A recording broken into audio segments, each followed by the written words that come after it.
Hi, I'm Chris Brady, Assistant Editor of the Pennsylvania Township News. And I'm Holly Fischel, Policy and Research Director for PSATS. Today we're going to talk about data centers. It's a hot topic across the Commonwealth, and the most recent edition of the Township News has a feature story on data centers.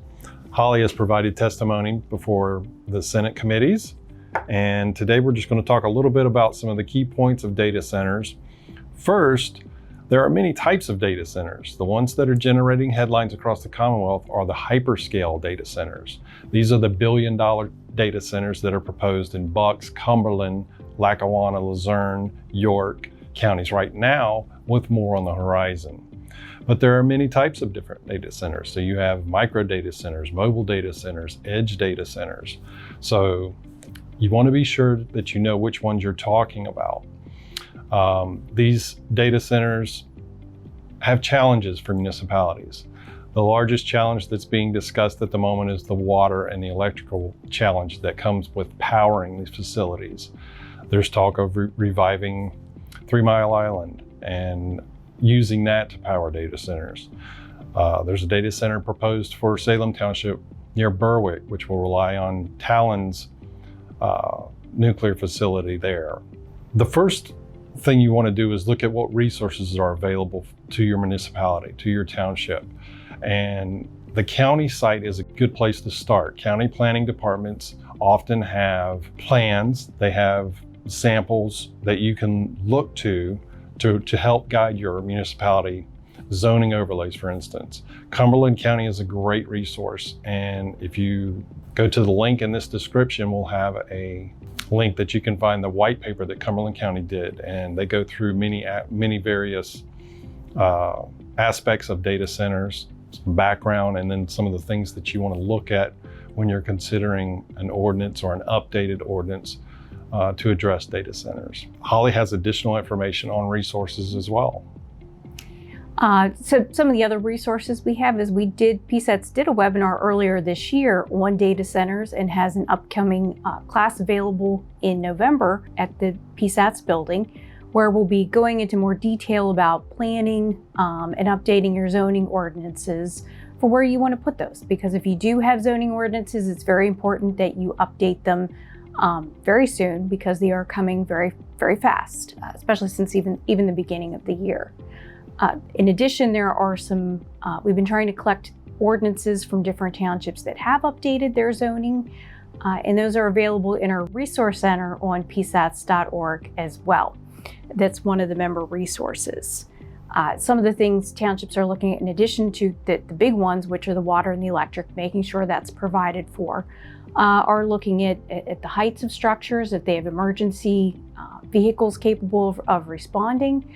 Noise is a major concern as well.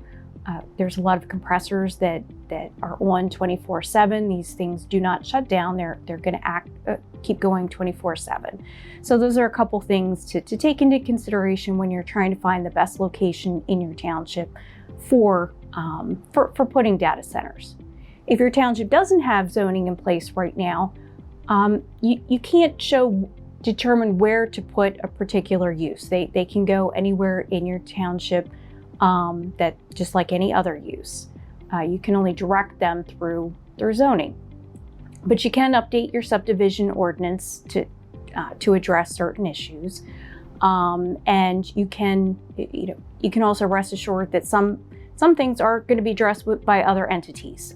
For example, if you're in the Susquehanna River Basin Commission or area, or Delaware River Basin Commission's area, and there's water withdrawals that'll be needed for those facilities, which in some cases could take as much as 1 million or more gallons a day, but there's some designs that would have that be much less, and a lot of free use of water.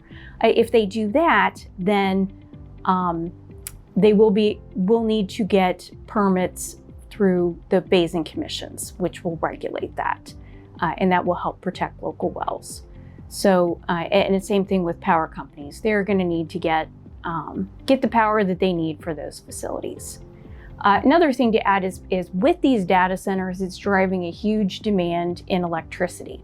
So even though it's a separate issue, it's closely related, where you're going to see more demand for electric generating facilities, be that solar, gas generation, even nuclear facilities in the future. And other facilities might need to be restarted. They might want to go onto existing brownfield sites or in greenfields or new areas. So that's definitely something that if you need to look at your ordinances to make sure you are addressing all types of generating facilities, I'd recommend that you do that as well. I did do testimony on behalf of PSATS in recent months, and one of our major concerns that we brought is to ensure that there's no preemption of local land use decision making.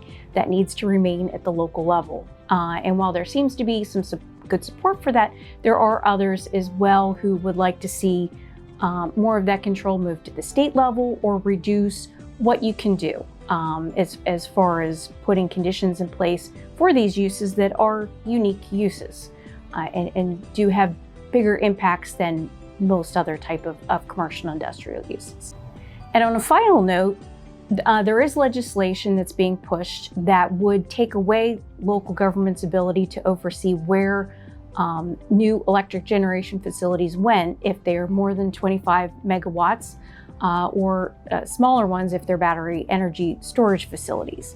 And PSATS very much opposes, again, that any preemption of local land use authority. And we would encourage you, because this is a very current issue, to take advantage of our grassroots advocacy page and reach out to your local legislators. It just takes a couple of clicks to go to our website, be logged on, and we'll have a link in the description that you can take to do that. And again, reach out, let your local legislators know that you would like those decisions to remain local with input from your community. So with that, thank you for joining us, and hopefully you learned a little bit more about data centers.